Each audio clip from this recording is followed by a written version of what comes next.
केदारनाथ धाम का महाभारत से क्या है कनेक्शन? कैसे विराजमान हुए थे भोलेनाथ? केदारनाथ धाम प्राचीन काल से हिंदू धर्म का पवित्र तीर्थ स्थल रहा है। केदारनाथ निर्माण को जुड़ी बहुत सी पौराणिक कथाएं प्रचलित है, जिसमें से एक कथा के अनुसार पांडवों द्वारा केदारनाथ मंदिर का निर्माण करवाया गया था। केदारनाथ धाम का महाभारत से क्या है कनेक्शन? कैसे विराजमान हुए थे भोलेनाथ? केदारनाथ धाम का क्या है महाभारत के पांडवों से संबंध? जाने कैसे विराजमान हुए भोलेनाथ? द्वादश ज्योतिर्लिंगों में से एक केदारनाथ धाम में भगवान शिव लिंग रूप में विराजमान है। इस मंदिर के कपाट हर साल अप्रैल और मई माह में खुलते हैं और लाखों की संख्या में श्रद्धालु बाबा केदारनाथ के दर्शन करने आते हैं। कहा जाता है कि यहाँ भगवान शिव द्वारा धारण किए गए भैंसे के रूप के पिछले भाग की पूजा की जाती है। केदारनाथ धाम का उल्लेख स्कंद पुराण के केदार खंड में मिलता है, जिसके अनुसार केदार वह स्थान है जहां भगवान शिव अपने उलझे बालों से पवित्र गंगा को मुक्त करते हैं। केदारनाथ धाम का पांडवों से संबंध। केदारनाथ मंदिर से जुड़ी एक पौराणिक कथा के अनुसार महाभारत का युद्ध समाप्त होने के बाद पांडवों सभी कौरव भाइयों और अन्य बंधुओं की हत्या के पाप से मुक्ति पाना चाहते थे, जिसके लिए वह भगवान शिव की खोज में हिमालय की ओर गए। पांडवों को अपनी ओर आता देख भगवान शिव अंतर्ध्यान होकर केदार में जा बसे। पांडवों को जब यह पता चला तो वह भी भगवान शिव के पीछे केदार पर्वत पहुंच गए।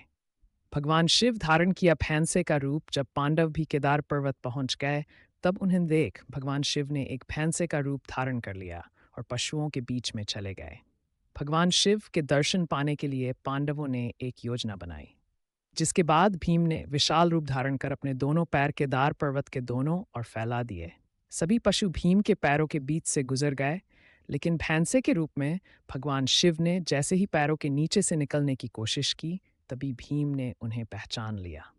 ये भी पढ़ें, मई में कब है मोहिनी एकादशी?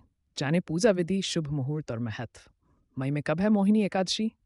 जाने पूजा विधि, शुभ मुहूर्त और महत्व। ब्रह्मा विष्णु के बीच में हुआ था युद्ध। भगवान शिव ने ऐसे रोकी थी। प्रलय विष्णु के बीच में हुआ था युद्ध। भगवान शिव ने ऐसे रोकी थी प्रलय। इन स्थानों पर होती है मोक्ष की प्राप्ति। जाने क्या कहता है शिव पुराण।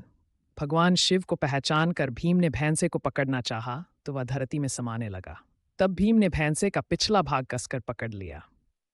भगवान शिव पांडवों की भक्ति से प्रसन्न हुए और उन्हें दर्शन देकर पाप से मुक्त कर दिया। कहा जाता है कि तभी से भगवान शिव को यहाँ भैंसी पीठ की आकृति के रूप में पूजे जाते हैं। मान्यता है कि इस भैंसे का मुख नेपाल में निकला, जहाँ भगवान शिव की पूजा पशुपतिनाथ के रूप में की जाती है। नर नारायण ने की तपस्या। पौराणिक कथा के अनुसार हिमालय के केदार श्रृंग पर भगवान श्री हरि विष्णु के अवतार महातपस्वी नर और नारायण ईशी तपस्या करते थे। उनकी भक्ति से प्रसन्न होकर भगवान शिव प्रकट हुए और उनके प्रार्थना अनुसार ज्योतिर्लिंग के रूप में वहां सदा वास करने का वर प्रदान किया। यह स्थान केदारनाथ पर्वतराज हिमालय के केदार नामक श्रृंग पर स्थित है।